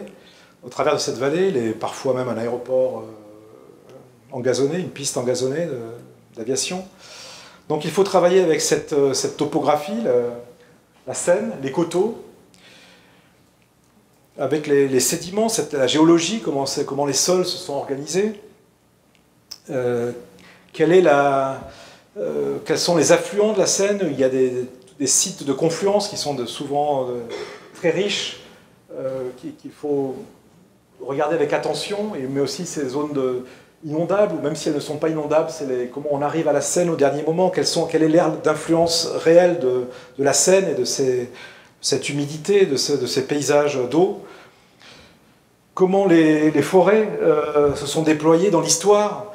On a l'histoire de ce site avec ces forêts de chasse, ces bois de chasse qui étaient qui dominaient qui étaient sur les plateaux tout le long de la Seine. Et puis aujourd'hui, ces bois de chasse, on les reconnaît, ils sont toujours là. Il y a de plus en plus de villages, de communes, de centres-villes qui sont émiettés sur ce site. Là encore, il y a une dispersion. Et puis il y a l'industrie, et il y a la période industrielle et la période impressionniste aussi. Ces impressionnistes qui sont venus aussi décrypter avec leurs tableaux, les quelques tableaux que finalement nous montrons ici, sont des sites réels, des lieux à partir desquels ils ont observé la vallée, et ils ont montré pratiquement toujours non seulement l'eau, mais un ensemble, des coteaux, des massifs boisés, les forêts en partie haute et les rives. Donc ça nous donne un peu l'idée que la vallée de la Seine est un ensemble. Il ne faut pas uniquement penser la vallée sous l'angle du bâti, ou pas uniquement sous l'angle du paysage. Il faut imaginer l'ensemble comme une cohérence. J'évoquais tout de suite l'industrie, bien sûr, avec Citroën, avec les différents constructeurs aéronautiques qui sont venus aussi implanter leur grande industrie, mais aussi ça a généré de la population, l'arrivée de population, qui fait que si nous n'y prenons garde, la vallée disparaît petit à petit sous une masse construite, pas complètement pensée comme une ville linéaire, et pas du tout pensée comme un paysage. Comment trouver le raccord? Comment trouver le lien entre les deux?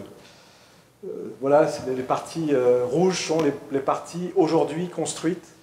Et apparaissent entre les parties rouges des sortes de traversées possibles de la vallée, de coteau à coteau, de plateau à plateau. Et ce sont exactement cette idée-là que nous essayons de développer en disant qu'il y a une possibilité de conserver une partie de ces paysages traversants, conserver des corridors écologiques. Nous avons travaillé avec des écologues qui nous ont expliqué comment les animaux passent de la forêt en haut de coteaux, comment ils descendent, comment ils arrivent jusqu'à l'eau. Parfois, ils arrivent jusqu'à l'île qui est au milieu de la Seine, mais parfois même, ils traversent de l'autre côté, ils nagent finalement, ils traversent l'eau.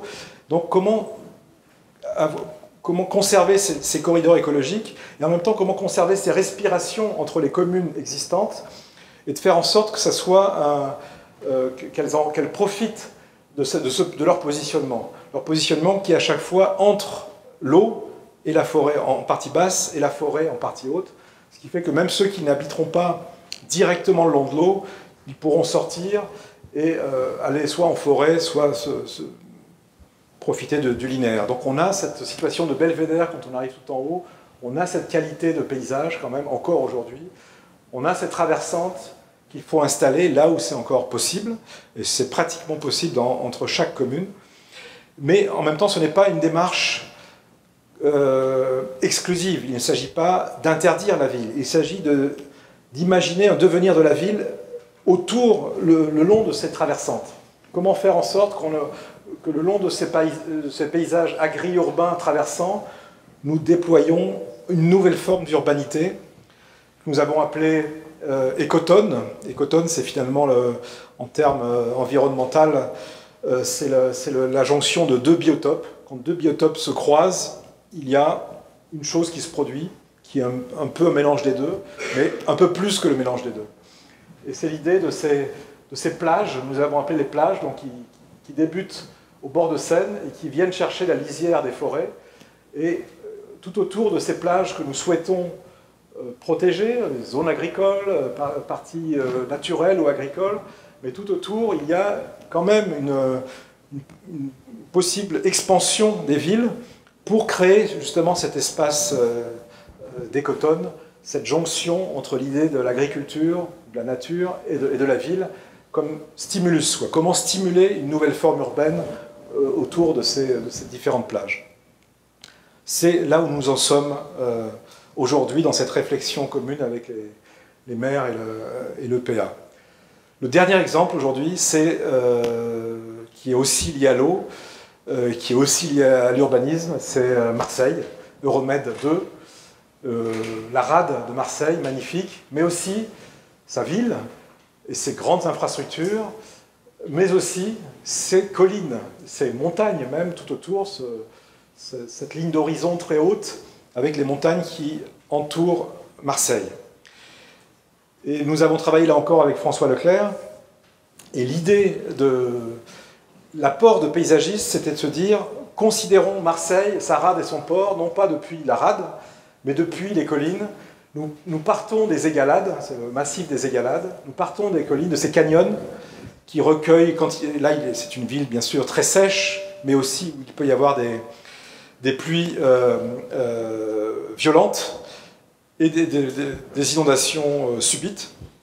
Donc c'est une sorte de vallons escarpés, de canyons qui recueillent l'eau et qui conduisent l'eau jusqu'en partie basse, jusqu'à Marseille.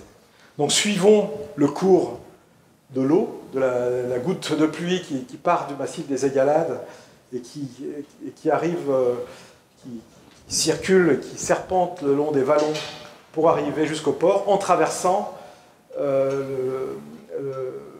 la partie arrière du site d'Euromed 2. Finalement, traiter ce sujet, c'est une manière de traiter l'hydrologie, mais c'est aussi une manière de traiter la jonction possible entre la ville existante et Euromed. Sous une autre forme, on a ici la tour de Zahadid, les Égalades, donc cette traînée verte qui symbolise donc l'arrivée à la fois d'un système hydraulique mais aussi d'un parc, et qui fasse cette jonction entre Euromed et la ville, qui soit un support de connectivité entre les deux, et bien sûr le port avec ce viaduc autoroutier qui est une des entrées magnifiques sur Marseille.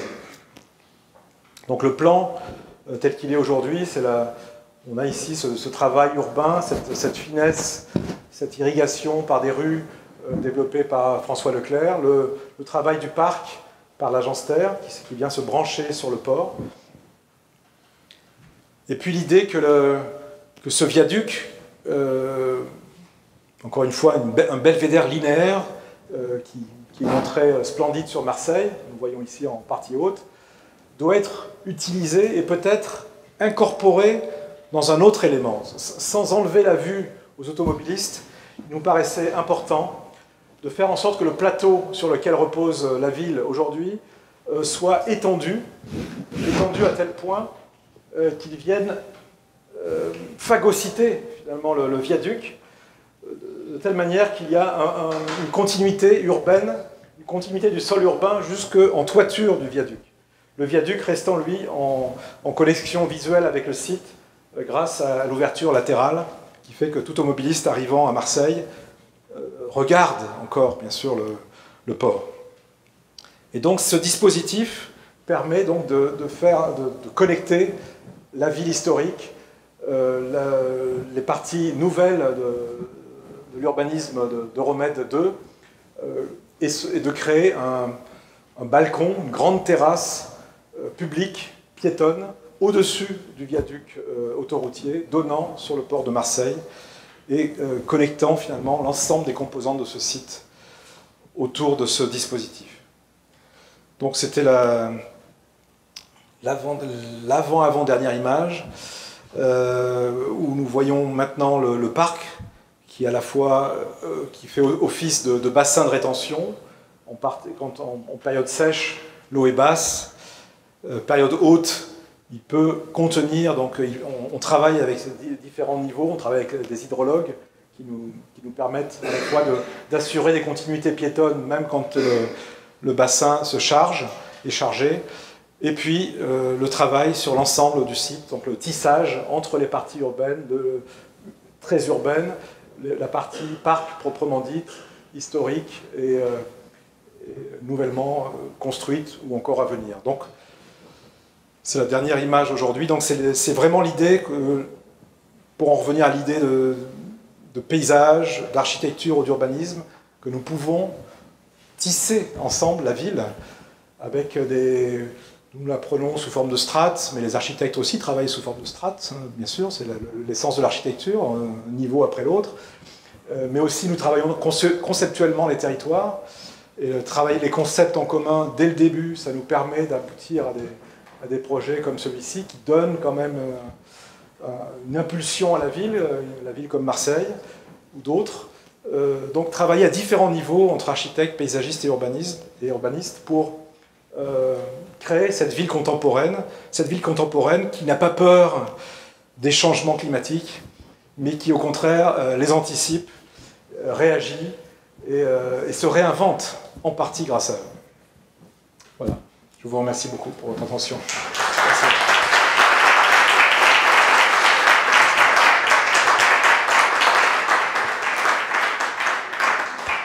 Merci. Merci.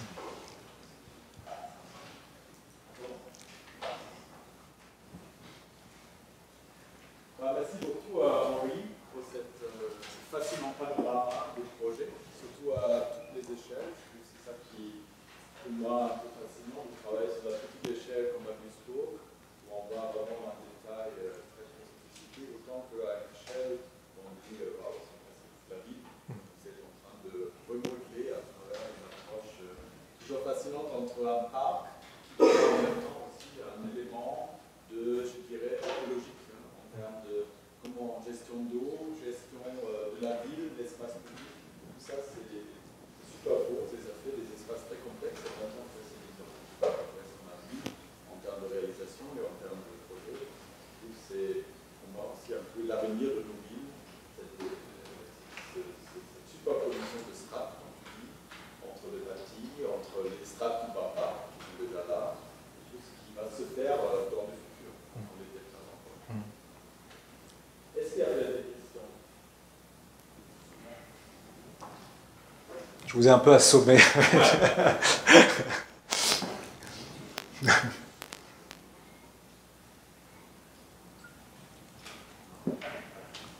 Moi j'aurais, mais peut-être en rêve. Je ne sais pas si vous êtes fatigué. Il n'y a pas d'obligation, mais... Ce que je m'intéresse surtout un peu comment vous travaillez, par exemple dans les parcs, as montré à Biencourt, réellement, quand on travaille un projet si complexe avec l'eau, etc., est-ce que dans ce cas-là, les ingénieurs qui sont probablement avec vous, Ouais.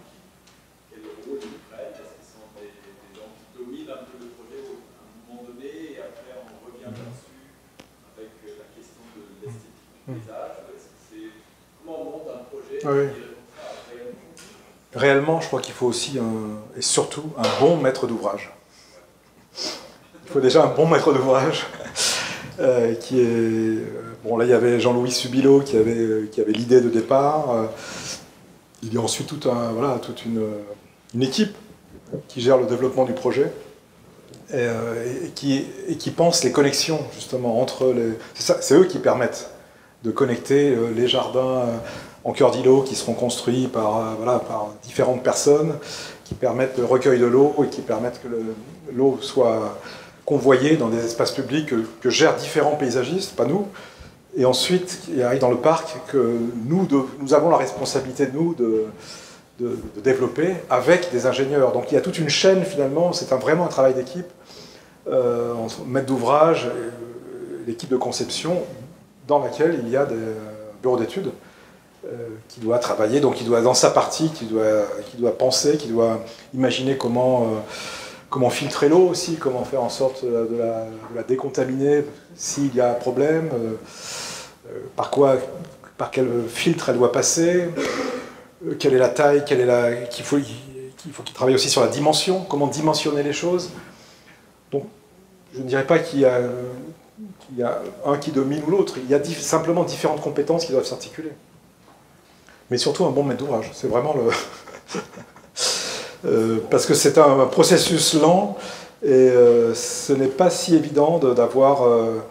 je trouve que le résultat notamment des différents jardins développés par différents paysagistes avec différents architectes comme concepteurs des macro-lots, c'est comme ça qu'ils les appellent, crée une trame intelligente finalement et suscite la curiosité qui donne envie de se promener dans ce quartier, de jardin en jardin, d'architecture en architecture, jusqu'au parc. Donc ma réponse, elle n'est pas très claire, mais je crois que c'est la réalité, c'est vraiment un travail ensemble. Au début, on est déjà une sorte de logique, concept. Il y a un concept à la fois abstrait de projet, mais aussi un concept hydraulique aussi, dès le départ, et qui permet ensuite de faire en sorte que chacun, à sa place, récupère le concept et fasse que l'ensemble fonctionne. C'est surtout, je vais rebondir un peu là-dessus, parce que nous, dans cette région où on est ici, avec le système, Ah bah oui. on est confronté Ah oui. de la même manière. Alors, comment on traite tout ça, en termes de paysage, en termes de gestion de l'eau, des crues. Ouais. On va recasser les digues pour faire un paysage naturel qui évite que Cologne ait toujours sous l'eau, etc., etc. Donc, je pense qu'aujourd'hui, on est ici, en tout cas dans la vallée de supérieure en mathématiques, qui est exactement ça. Comment on peut faire un aménagement de qualité des bordures tout en intégrant la question de l'eau. Je crois qu'il faut jouer à fond, vraiment à fond, l'idée de l'équipe pluridisciplinaire. Et ça marche pour un quartier comme pour toute une vallée. Il faut à la fois travailler l'ensemble, avoir un concept clair d'ensemble, et à la fois penser le détail. Ça paraît curieux et bizarre, et ne pas penser les choses de manière alternée, l'une après l'autre, mais ensemble. Dès le départ, avoir tout de suite, avoir les idées techniques assez vite qui supportent le concept, savoir que c'est possible, et ensuite déployer le projet dans le temps. Mais avoir à la fois aller de l'ensemble au détail sur chaque projet, je crois que c'est la règle. Pour faire un bâtiment magnifique, c'est la même chose, je crois. Il faut à la fois déployer un concept brillant, et en même temps sentir quels sont les matériaux qui correspondent à ce concept, comment le bâtiment va fonctionner. C'est la même chose finalement sur un quartier ou sur un grand territoire. Posséder finalement, contrôler, pas les posséder, mais contrôler chacun de ces niveaux d'intervention, même si ce n'est pas à nous de les faire. Nous sommes des généralistes, nous paysagistes, nous sommes généralistes, comme la plupart des architectes, et nous nous demandons énormément de spécialistes, de plus en plus de spécialistes. C'est ça qui est nouveau peut-être ici, parce que plus les territoires s'agrandissent, plus il y a de différents spécialistes qui interviennent. Et c'est ce qui, moi, m'intéresse dans le travail aussi, c'est d'élargir l'horizon à chaque fois, de complexifier sans perdre le fil, sans perdre la perspective du projet, la clarté du concept. On va dire ça comme ça. Mais en même temps, bon, on passe quand même de chef d'orchestre à... On aime bien dessiner, hein. Enfin, on joue un petit peu d'instrument de temps en temps, quoi, quand même, d'un instrument à l'autre. On voit très bien dans les projets qui ont été présentés que finalement le paysage finalement, prend un rôle presque structurel du territoire. Ça marche? Oui, ça marche. On voit très bien dans les projets qui nous ont été présentés que le paysage et la géographie en fait réémergent de façon de plus en plus forte dans les projets actuels et deviennent structures presque essentielles en fait de la ville. C'est-à-dire que peut-être qu'il n'y a pas si longtemps on parlait des projets urbains ou des projets d'aménagement plus par l'accessibilité, les îlots, la constructibilité. Et aujourd'hui, ce qui fédère en fait un territoire, c'est souvent les projets de paysage. Et on en a un peu parlé avec Dominique là aujourd'hui sur cette façon aussi d'aborder l'attente, la gestion de l'attente de la ville qui ralentit aujourd'hui beaucoup. Et donc voilà, le paysage prend aussi une place qui permet d'attendre les constructions, d'attendre le développement de quartiers entiers. Ouais. Pour illustrer ce que vous venez de dire, je suis au jury d'Europan cette année, et nous avons, en regardant les différents projets français, européens, nous sommes rendus compte que le paysage est de plus en plus important. Il ne s'agit pas uniquement de paysagistes, nous parlons bien d'architectes, d'urbanistes, mais aussi de paysagistes bien sûr, et le paysage prend une place de plus en plus importante, alors que il y a quelques années, on va dire, on parlait beaucoup de vide finalement. Il y avait l'architecture, autour un paysage ou un rôle secondaire, on l'appelait le vide même la plupart du temps, et puis l'accent était mis sur les infrastructures. On avait soit l'architecture, soit la mobilité avec les infrastructures. Aujourd'hui, c'est le paysage qui domine, les infrastructures sont souvent inexistantes, même il y a même un manque de réflexion d'infrastructures, et un manque d'adaptation, d'humanisation des infrastructures et d'association avec le paysage. Et l'architecture, elle est de plus en plus soudée ou mixée en symbiose justement avec le paysage. Donc c'est le paysage qui a pris la place, le rôle de l'infrastructure.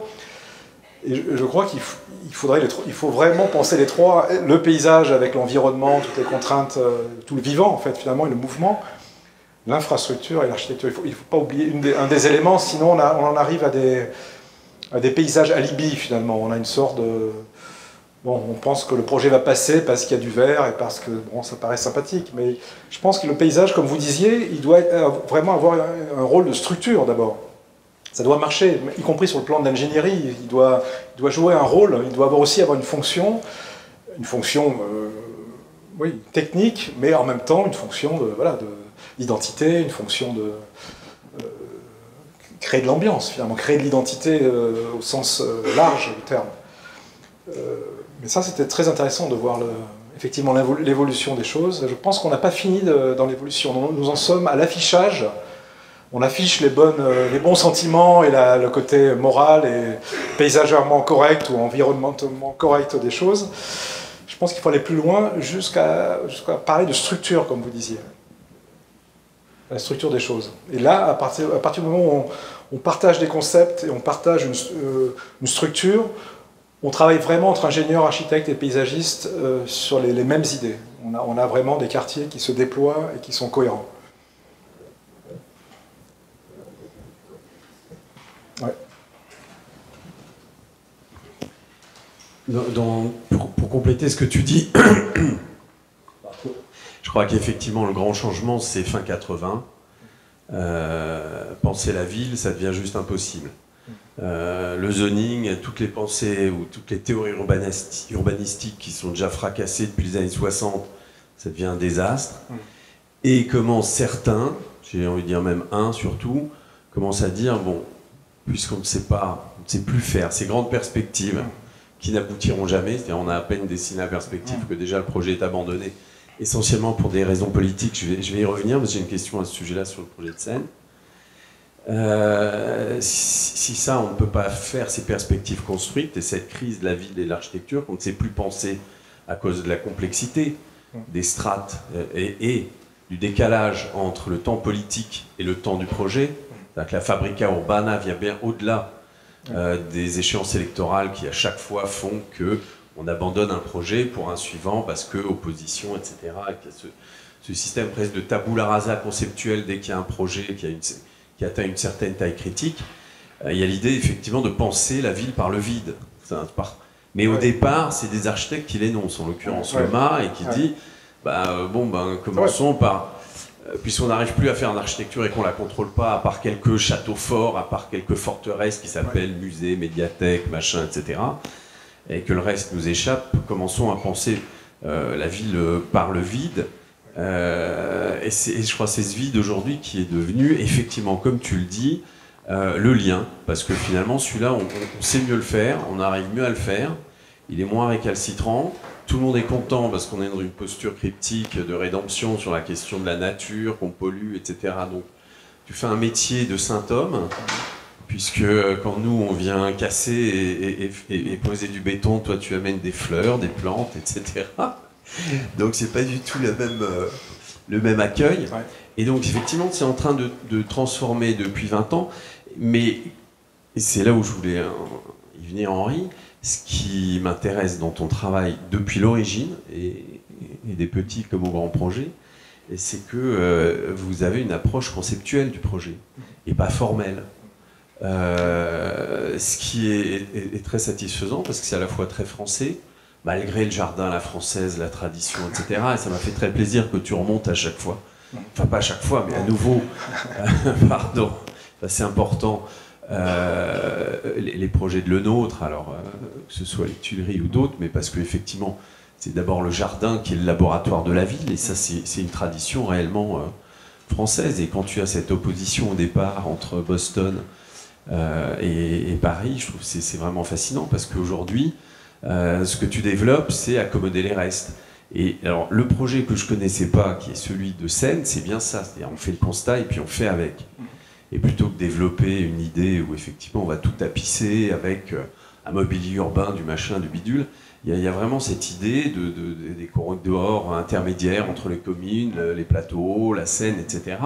Et juste pour conclure mon commentaire et poser une question, qu'est-ce qui porte un projet de cette dimension? Parce que nous on est dans un territoire siamois ici, sur le Rhin, et on a une vraie difficulté, qui est une difficulté d'abord politique, puisqu'on est en limite, chose que tu as vécu toi dans le Nord avec les Hollandais, les Belges et les Allemands, mais il y avait une volonté politique de faire. Ici, on a presque une volonté politique de ne pas faire, quoique c'est en train de changer, il faut bien. Mais quand je vois la Seine, 70 km, j'imagine 250 communes, l'intercommunalité, etc., des gens de gauche, de droite, etc.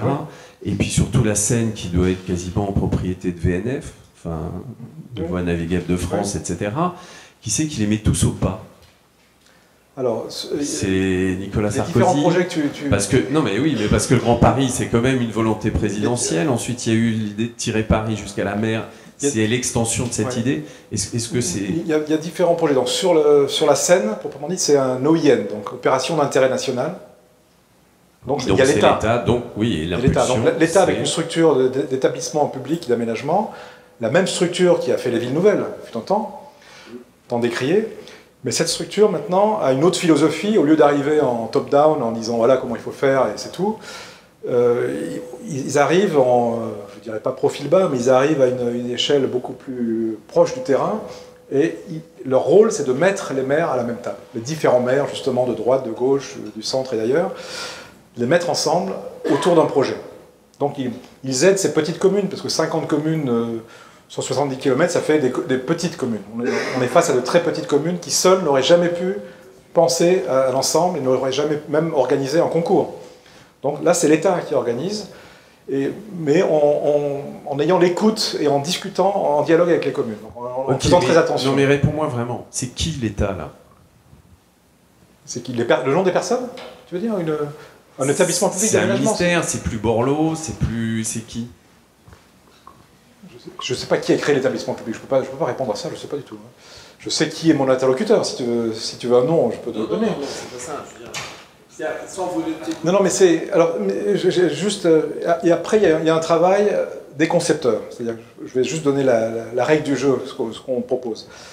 C'est-à-dire que avec finalement l'État qui nous aide beaucoup, avec une hauteur de vue, en créant du dialogue, tout simplement, entre ces différents maires, mais ce n'est jamais gagné. On est sur le fil, quand même, hein, bien sûr. C'est pas parce qu'il y a l'État que c'est fini. Après, les communes doivent lancer le projet. Les maires décident, ils sont chez eux, ils décident, oui ou non. Et comment? Et ils ont des idées aussi, ils doivent participer. Donc on cherche la dynamique dans tout ça. Alors pour la dynamique, on a créé, par exemple, on crée des ateliers avec les maires. Après, il y a la concertation avec les habitants. Mais d'abord, c'est avec les maires. Les 50 maires, ensemble, avec une grande maquette de la vallée, avec des points rouges qui correspondent à tout ce qui est construit aujourd'hui. Ils ont chacun des petits éléments en bois rouge pour ajouter, pour exprimer sur la maquette. On leur dit, dites-nous ce que vous comptez vous construire dans le futur. Qu'est-ce que votre plan d'urbanisme, vers où vous allez. Donc chacun commence à mettre ces petits éléments rouges et déploie sa stratégie sur le territoire. Et chacun doit le faire. Ils le font tous à peu près ensemble. Bon, c'est une sorte de jeu à plusieurs. Et après, au bout d'un moment, on prend du recul. On dit, c'est bon, tout est fini, reculons-nous, regardons. Et la vallée est entièrement rouge, bien sûr. C'est-à-dire que quand il... Et alors, la question, c'est, est-ce que vous voulez ça? Est-ce que vous voulez ça? Ah non. Mais non, mais alors pourquoi l'autre construit là? Bah oui, mais l'autre s'est dit, mais pourquoi vous êtes en face de chez moi? Pourquoi vous construisez? Donc, est-ce qu'il n'y aurait pas une stratégie commune où chacun construit, bien sûr, développe sa commune, mais où tout à coup apparaît le bien commun? C'est ça qui apparaît petit à petit. C'est pas uniquement l'État qui vient les fouetter. Il y a un bien commun, il y a un intérêt commun, avec beaucoup de choses qui existent, encore une fois. Et il suffit d'ajouter justement du concept, une idée partagée.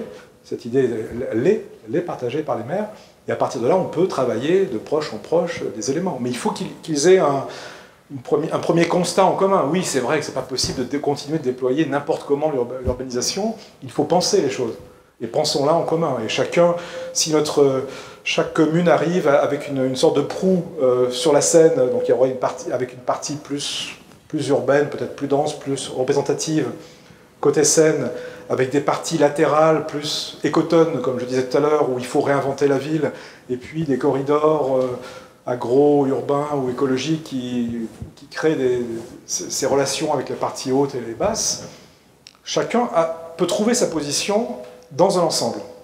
On a à la fois l'ensemble, on revient à l'idée tout à l'heure, à la fois un ensemble et des parties cohérentes, et là nous pouvons travailler ensemble.